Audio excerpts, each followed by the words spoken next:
There are hundreds of different softwares and systems out there when you're looking to increase your productivity. But with so many apps and software, you might not know where to start. In this video, I'm going to show you the top 3 apps to use to save time and get more done. Let's get into it. You're going to need 3 different types of apps to be productive.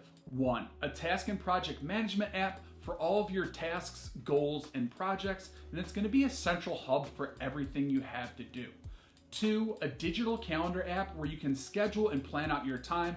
That way you can plan out time blocks to get things done. And then 3, a focused app and a focus system so you can actually focus during those time blocks. So let's start off by getting into the task management system. A task management software is essential for any productivity system.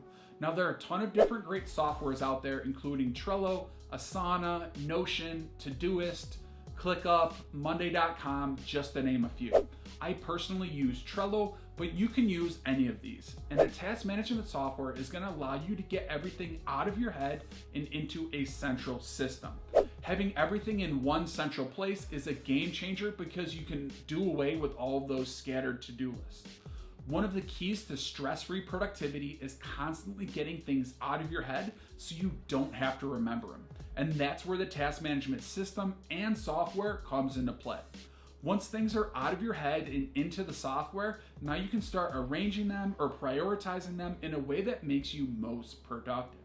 Trello is great for beginners as well. It has a very low learning curve, and in just a few minutes, you can have the app set up and customized to just about anything in your business or life. All you have to do is go to Trello.com and get a free account.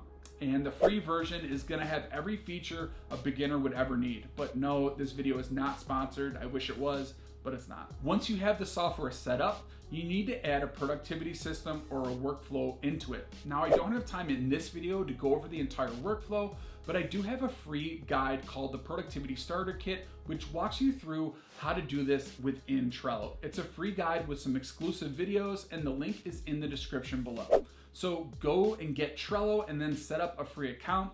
From there, what you're gonna do is set up your board and lists. I like to set up lists for ideas, to do, currently doing, waiting on, and complete.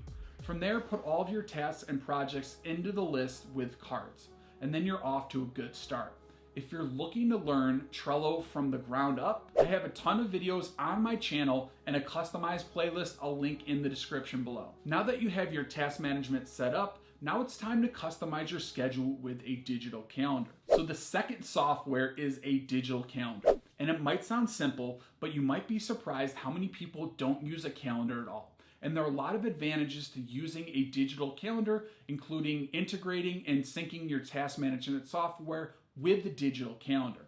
So if you already use a digital calendar, don't skip this section because I'm going to get into some super helpful integrations and automations that you're probably not using. Now, I use Google Calendar, but other calendars are great, and they include Apple's iCalendar and Microsoft Outlook. All of these calendars share many of the same features. With any digital calendar, once you get your basic schedule in there, you want to start using the time blocking method. And the time blocking method, or calendar blocking, is where you take blocks of time and designate them to a single task or group of tasks in order to optimize your time and increase your productivity. I also have an entire video on calendar blocking, and I'll put that in the card above and the description below. So if you're looking to really optimize your calendar, this is the way to go for that. But like I said before, there's kind of 4 main advantages that you want to use within a digital calendar, and I'm going to run you through each one. The first one is reminders, and one of the biggest advantages of digital calendar is it's very simple, but very often underutilized, is reminders and notifications. These can easily be set on any important event or meeting, and it allows you to keep your most important things in your schedule top of mind. The second is flexibility and adaptability. Once you've implemented time blocking into your calendar, you can move things around effortlessly. And there's always new updates that make using your calendar more convenient and seamless. There's also searchability, which basically you can find anything with the advanced search feature. These are imperative when it comes to using a digital calendar. Now, the third advantage, and it's really underutilized feature, is integrations with other apps. Now, there are 2 different categories of integrations when you look at all the integrations out there. 1, integrations with apps within the software's own ecosystem, and 2, integrations with third-party apps. So you can integrate Google Calendar with other apps within its own ecosystem. So Gmail, Google Keep, Docs, Sheets, and pretty much every other Google application. And the same goes for Apple, and they're well known for their ecosystem. And Microsoft also has an ecosystem integrating Outlook with OneDrive, Teams, Word, Excel, and PowerPoint. Now, those are the ecosystem integrations. The second category of this is the third-party app integrations. And let's talk about the third-party apps that you can integrate into Google Calendar. And we'll quickly go over Calendly, Zoom, Trello, Slack, and Zapier. With Calendly, if you're not familiar, it's an appointment booking app that is automated. If you're trying to make an appointment with someone else and you don't want to go back and forth with text or email to find a time, Calendly will automatically do that for you. It does that by sending a link and a calendar with all of your open times, and the recipient can pick from those available times.